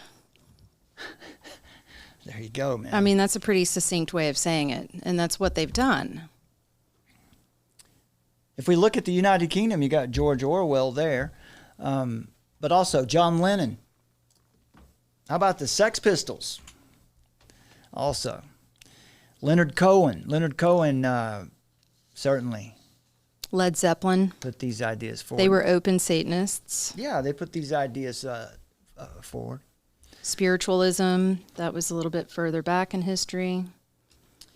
Well, Marxism's materialist and atheistic promises reduce humanity to mere products of socio-economic conditions. That's what these influences ultimately do.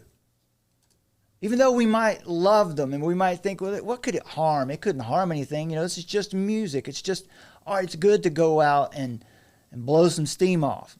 You're being programmed. Remember, we talked about this the other day. The rich get richer and the poor get poorer. Well, also, it's not true. I just want to mention that it's interesting because right before I moved back to the States from Asia, there was a huge popularity thing going on with eat the rich, which it doesn't. That's actually a recycled idea, but yeah, it's very popular, very trendy. Eat the rich, lots of people wearing that on their T-shirts and hats and stuff.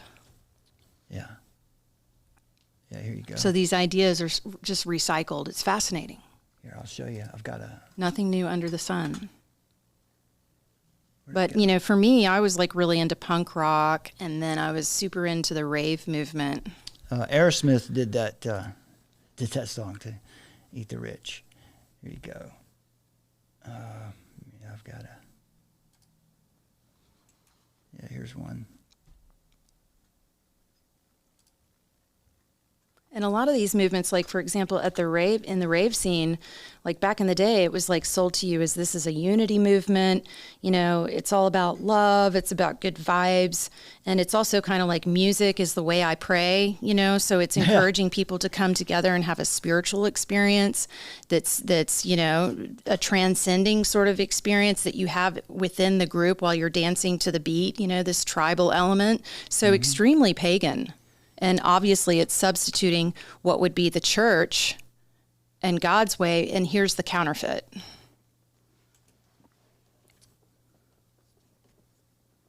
Yeah. It's fascinating when you see how it's embedded in the culture. It's affected all of us. We've all been affected by it, by Marxism's materialist and atheistic premises. It reduces humanity to just ideas of you're a product. You're the only thing that makes you what you are the socioeconomic conditions under which you live. Right, and so Satan / Marx is promising you liberation theology. And this is Marcuse. We've talked about how Marcuse brought it forward to cultural Marxism, liberating tolerance. The idea, that you're going to destroy what came before. And institute, like in the French Revolution, a clean slate. Marx argued that human essence is determined by social relations. This dismisses anything spiritual. There are no spiritual dimensions in life in the Marxist critique. But in contrast, the Bible asserts, truthfully, that humanity is made in the image of God, Genesis 1:27. And that confers dignity and worth that's independent of all of these material conditions. Humanity is spiritual as well as physical, Ecclesiastes 12:7. And the fundamental problem is not class struggle. The fundamental problem in humanity, in the world, is sin. Romans 3:23. Right. And all have sinned and fallen short. I'm sorry. I just wanted to say this slide that we're looking at now with Herbert Marcuse, I just wanted to point this out. You know, it says liberating tolerance then would mean intolerance against movements from the right. What is movements from the right? That is God. That is, you know, God's law. That is anything that symbolizes goodness, beauty, truth. And then so they're saying that liberating tolerance then would mean intolerance against movements from the right and tolerance of movements from the left. And, you know, we think about the left-hand path. Yeah, exactly. Right? Yeah, in occultism, the left hand is the receiving hand and the right hand is supposed to be the giving hand. Right. So they're only tolerance of things that they want. But if it's giving glory to God in any way, they repress it, they reject it, they attack it. That just occurred to me there in occultism, in spell casting, and in Western esotericism, the left hand is the receiving, and that's why you see the Baphomet with this hand up. That's what I mean. Yeah. This hand out. Exactly. The left hand is the receiving hand, and the right hand is the giving hand, right?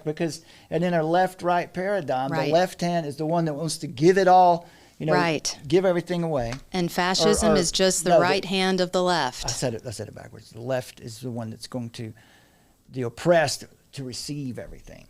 And the right side will have to give it all. But the the oppressed group will change according to whatever it'll be manipulation, you know, however things are working in the current order. Yeah, in the French Revolution, it wasn't so clear as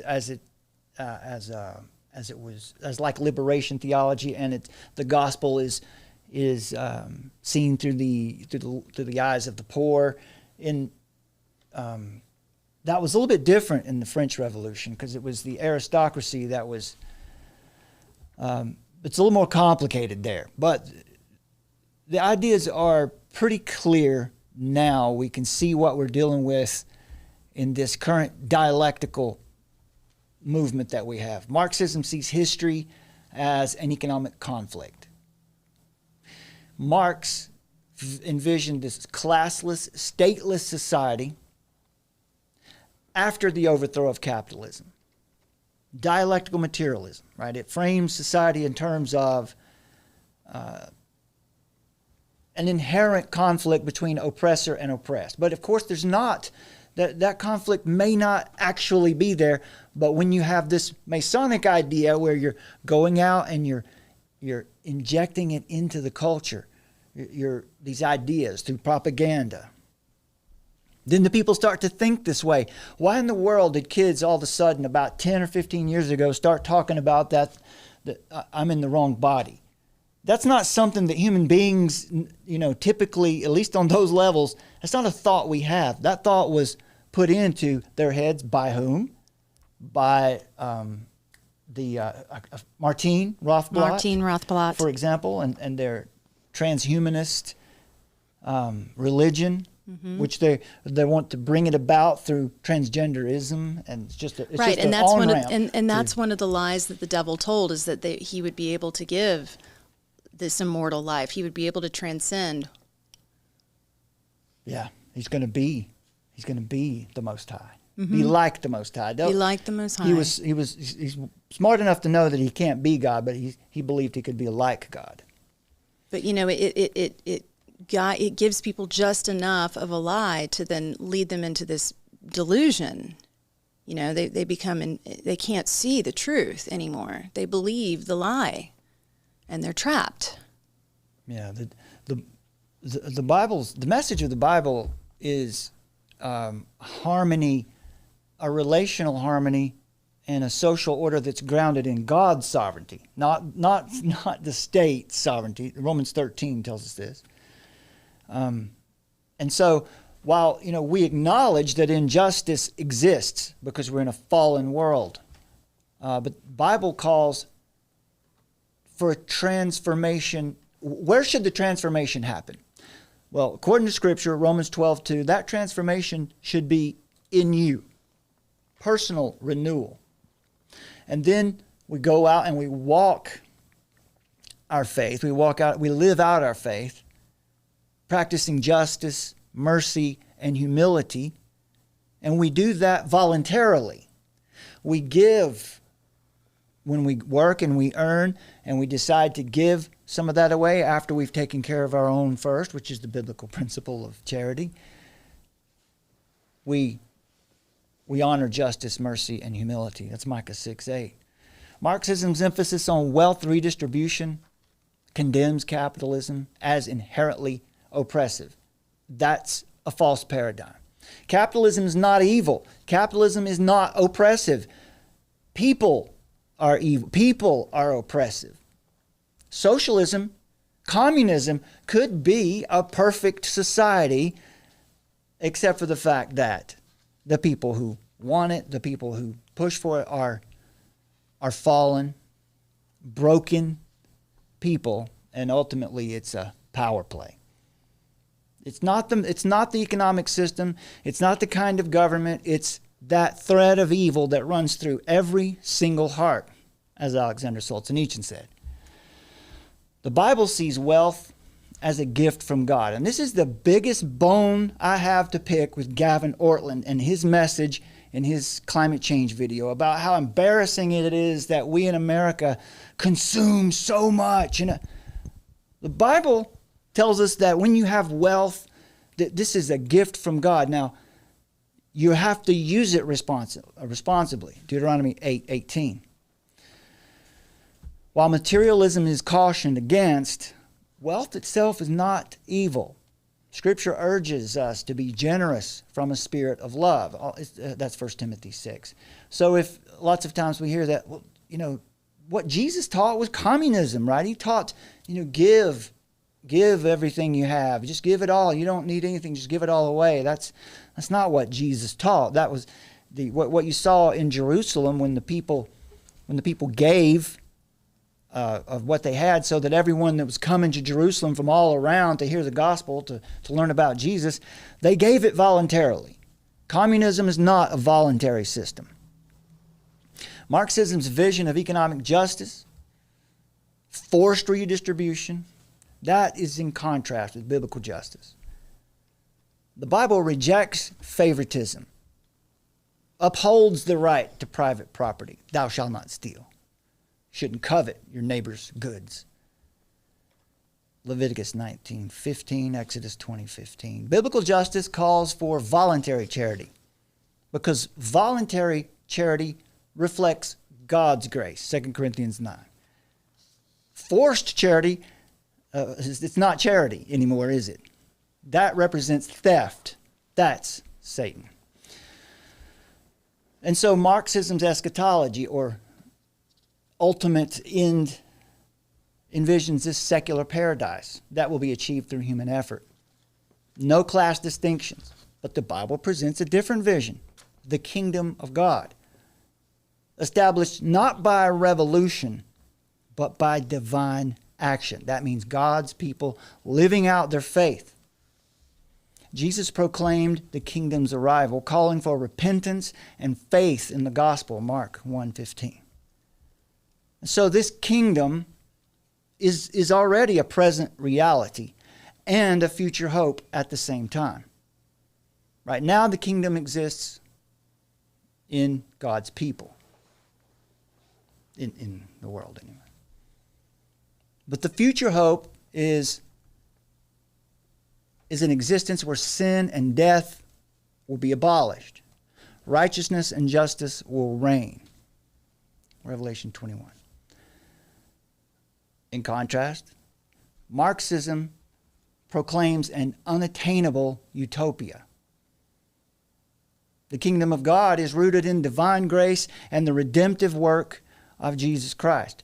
The transformation the Bible promises doesn't arrive from any kind of human revolution, but it comes from the reconciliation of all things to God. Colossians 1:20. Modern progressivism, which is rooted in Marxism, promises equality. We heard Kamala, right, say that many times in many different ways. It promises liberation, as Summers just pointed out, but it fails miserably to address humanity's true problem. What is humanity's true problem? Is it inequality? Is humanity's true problem climate change? No, it's sin.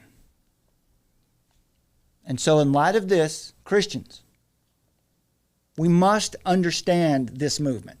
And we have to approach Marxism with discernment. And we have to recognize what its appeal to people really is, so that we can properly refute its claims. It appeals to those who seek justice. Right? There's an altruistic urge in some of these people. But we also have to understand that it is a profound departure from anything true, good, and beautiful. It's a profound departure from biblical truth. And so the true hope for justice, peace, and human flourishing is not found in Marxism, progressivism, democratic socialism. It's not found in Kamala Harris or Donald Trump or Robert Kennedy or any man or any woman or any system. True hope for justice, peace, and human flourishing is found only in the gospel of Jesus Christ and that blessed hope of the coming of his kingdom. And so remember, with 1 Corinthians 6:11, when we critique these movements and when we think about all that is going on in the world and how evil it looks, remember 1 Corinthians 6:11, and such were some of you. But you were washed and you were sanctified and you were justified in the name of the Lord Jesus Christ and by the Spirit of our God. Right there's the Trinity. So salvation is a Trinitarian work, isn't it? These evil sins characterize people, those who will not inherit the kingdom of God. But Christians can never be unloving or uncaring toward these people. We don't hate communists, we hate communism. And we don't hate communists and we don't hate people who do evil things because we're right where they used to be. Ephesians 2 tells us, you were dead in those sins, following after the prince of the power of the air. But God, because he's rich in mercy. That's the beauty of the gospel. That's the amazing miracle of the cross. Christians must not say that these sins are really of no consequence.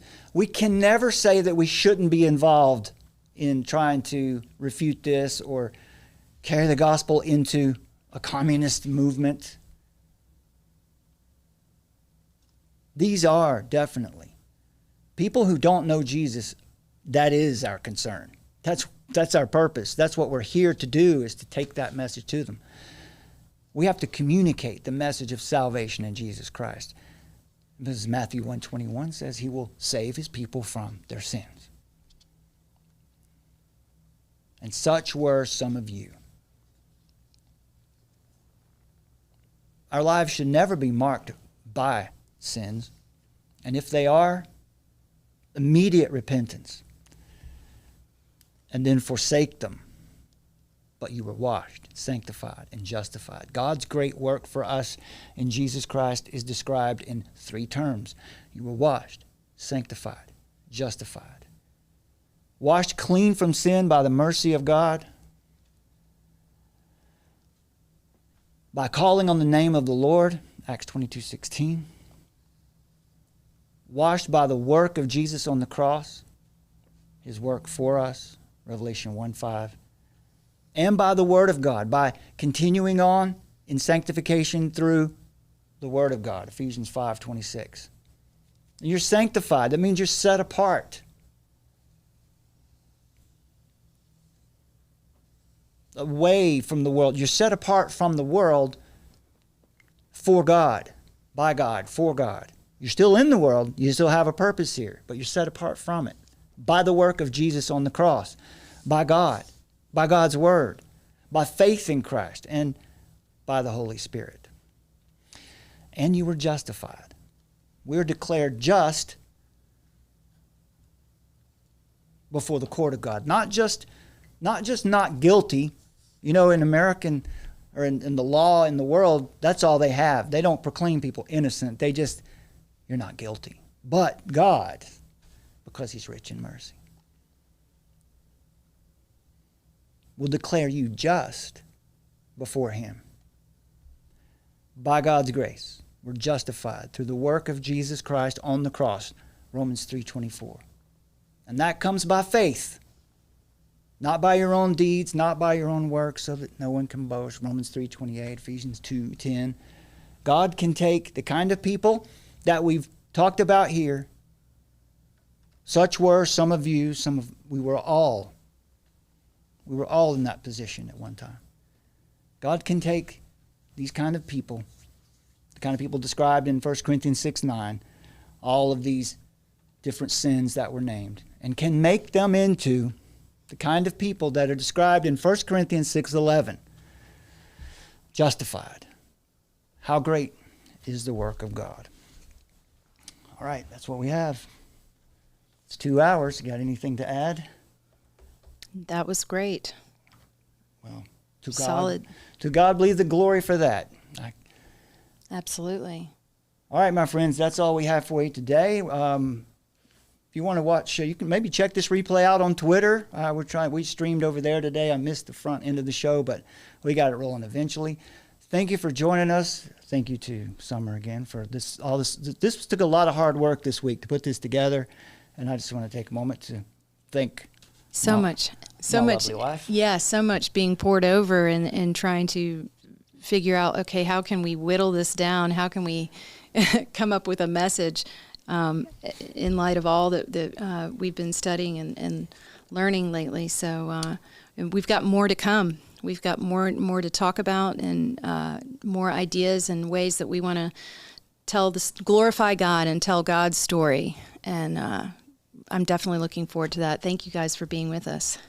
Absolutely. We our promise is to create more small bite-sized content that's easy to share. But today we wanted to give you this deep dive so that we could tell the whole story at once and why what we're seeing in our world accurately, diagnose it, and then follow up with how we respond, how we should think about it, and how we should look at the two things. And hopefully this has blessed you in some way, and we look forward to seeing you again here very soon. God bless you, my friends. God bless you guys. See you next time. The hammer comes down and beats you over the head for the rest of your life with a big national security stick. And so that people learn to duck their head and not speak up, because bad idea now. This is the emergency broadcast system. This is not a test. Repeat, this is not a test. Citizens are advised to take the following steps. Find us, armoroftruth.net. In the age of technocracy, scientism, and pop atheism, faith is resistance.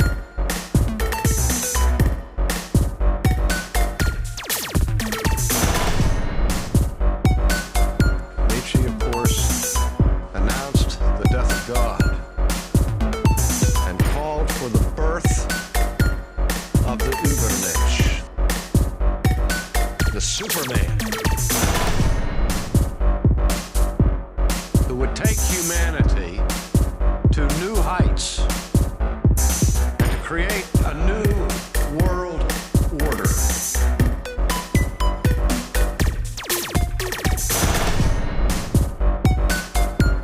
Find us at the Armor of Truth YouTube channel. This is not a test. Repeat, this is not a test.